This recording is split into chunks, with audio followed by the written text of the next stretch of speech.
Hello my YouTube family, कैसे हैं आप सब। आई होप सब लोग अच्छे होंगे, सबकी पढ़ाई अच्छी चल रही होगी, प्रिपरेशन भी सब लोग लगे होंगे अपना सिलेबस कंप्लीट करने में, प्रैक्टिस करने में।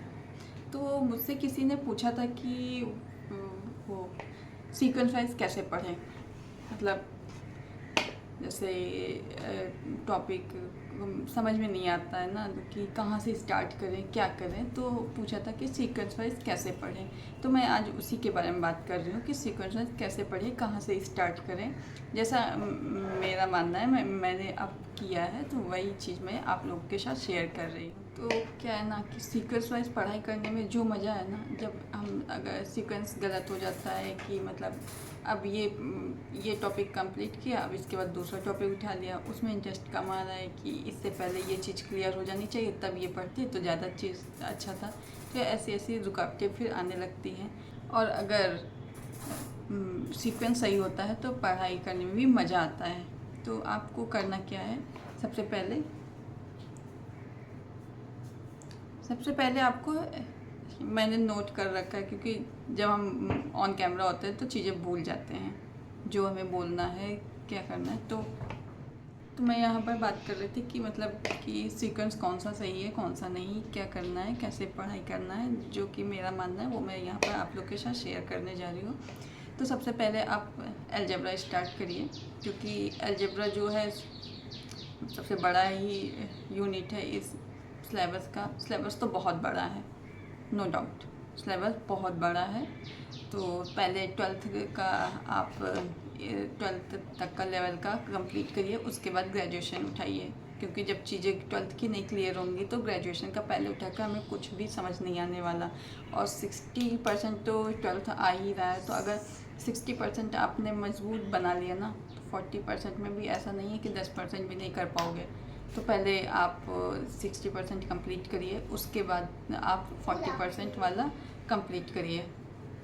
तो सबसे पहले आपको अलजेब्रा कंप्लीट करना है, क्योंकि जो अलजेब्रा है ना आपका बेस बनाता है। सेट है, रिलेशन है, फंक्शन है, क्वाड्रेटिक इक्वेशन है, सीक्वेंस, सीरीज, मैट्रिक्स, ये सब चीज़ें ना फाउंडेशन है।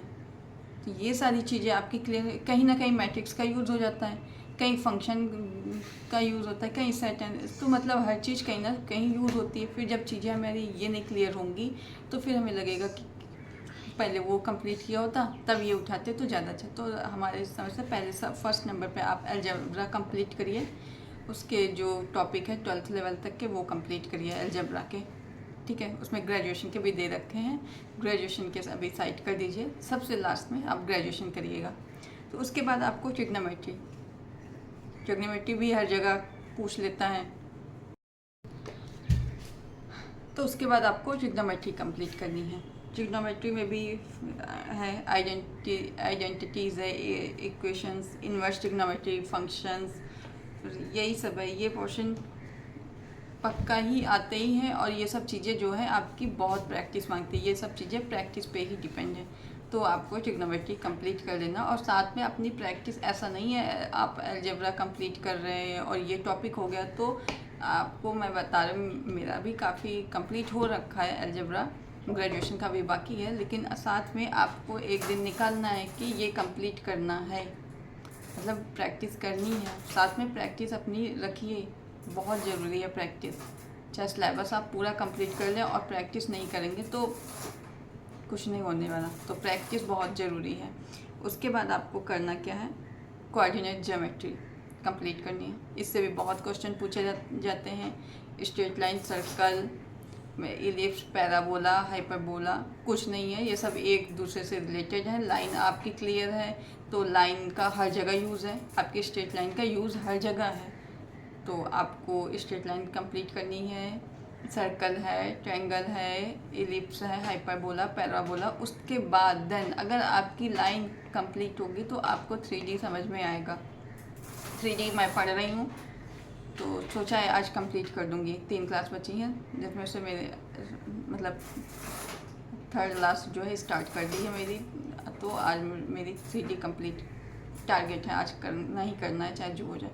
तो 3D तब आपको समझ में आएगी। तो इसके बाद 2D हो गया, तो उसके बाद आपको कैलकुलस उठाना है। कैलकुलस कैलकुलस में सबसे इम्पोर्टेंट पोर्शन है कैलकुलस है, लिमिट कॉन्टिन्यूटी है, डिफरेंशिएबिलिटी है। ये कॉन्सेप्ट अगर समझ लिए तो डिफरेंशिएशन और इंटीग्रेशन सिंपल हो जाएगा आपके लिए। तो इन सब के बाद आपको कैलकुलस पढ़िए। जैसा मेरा मानना ज़रूरी नहीं है कि मेरा जो सीक्वेंस है वो सही हो, लेकिन जो मेरा सीक्वेंस है वो मैं आपके साथ शेयर कर रही हूँ। तो ये सब क्योंकि यहाँ से डायरेक्ट क्वेश्चन आते हैं, तो ये सब और ये डायरेक्ट क्वेश्चन आके क्वेश्चन देख के आंसर करना ये प्रैक्टिस पे ही डिपेंड है। तो अगर सिलेबस नहीं कंप्लीट है लेकिन प्रैक्टिस आपने बहुत की है तो नो डाउट आपको कोई नहीं रोक सकता एग्ज़ाम क्लियर करने से। तो प्रैक्टिस बहुत ज़रूरी है। उसके बाद आप करिए वेक्टर करिए, 3D ज्योमेट्री करिए। 3D तो कोऑर्डिनेट के 3D आप उसी के बाद कर लीजिए, 2D के बाद तो अच्छे से समझ में आएगा और टच में रहेंगे। 3D उसी टाइम करिए, फिर उसके बाद कैलकुलस, उसके बाद आप वेक्टर पे आ जाइए। वेक्टर में डायग्राम के साथ समझ जाते हैं और समझना भी बहुत ज़रूरी है। डायग्राम अगर समझ में आ गया तो वेक्टर इजी हो जाता है, ये सब चीज़ें। और फिर है प्रोबेबिलिटी।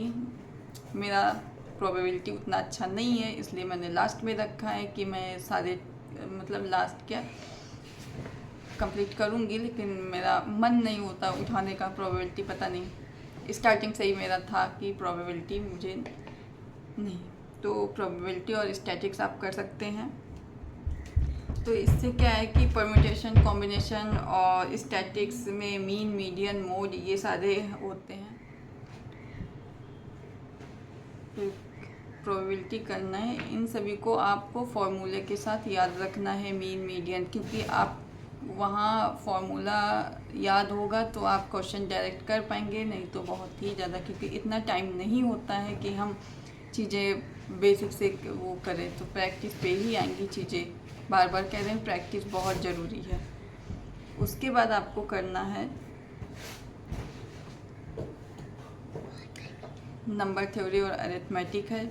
उसमें से छोटा सा ही है, ज़्यादा नहीं है, लेकिन हर बार एग्ज़ाम में आते ही क्वेश्चन कुछ ना कुछ आ जाते हैं, तो वो आपको करने हैं। और फिर है linear algebra and advance topics, जो हैं ये ग्रेजुएशन के टॉपिक हैं। इनको लास्ट में, ग्रेजुएशन का लास्ट में ही रखिएगा तो ज़्यादा बेहतर है। आपने स्टार्टिंग में उठा लिया तो आपका जो पढ़ने का मन है, आपको लगेगा हाय कितना टफ सिलेबस है, मुझसे तो नहीं होगा। क्योंकि बहुत ऐसी मॉम्स होंगी जिन्होंने पढ़ाई से ब्रेक ले रखा होगा, अब स्टार्ट किया होगा, तो चीज़ें समझना बहुत मुश्किल होता है। इसलिए तो पहले जो है इजी टॉपिक करिए, उसके बाद ग्रेजुएशन लास्ट में टाइम बचे तो करिए। करना तो है ही है, कोशिश करिए कि कर ही लीजिए। जब तक एग्ज़ाम की डेट आती है, एग्ज़ाम आता है, तब तक कोशिश करिए कि कर लीजिएगा, ज़रूरी है। अभी मेरा भी नहीं हुआ है, मैं अभी भी 12th का ही अभी कंप्लीट कर रही हूँ। मेरा जैसे पता है 3D कंप्लीट कर रही हूँ। अगस्त में कंप्लीट कर लेना था, जो कि सितंबर स्टार्ट हो गया है, लेकिन आज डेडलाइन है मेरी। तो ये था एल्टीग्रेड मैथ्स का जो सीक्वेंस वाइज रोड मैप आपके लिए बनाया था, जो हमारा मानना है। आप लोग जैसे, मेरा जो ओपिनियन था मैंने आपके सामने रखा, आपको जो ठीक लगे आप फॉलो कर सकते हैं या नहीं। तो क्या है ना कि एग्ज़ाम में जीत उन्हीं की होती है जो प्रैक्टिस करते हैं और जो कंसिस्टेंसी से चलते हैं, मतलब अपनी कंसिस्टेंसी को जो मेंटेन करके रखते हैं।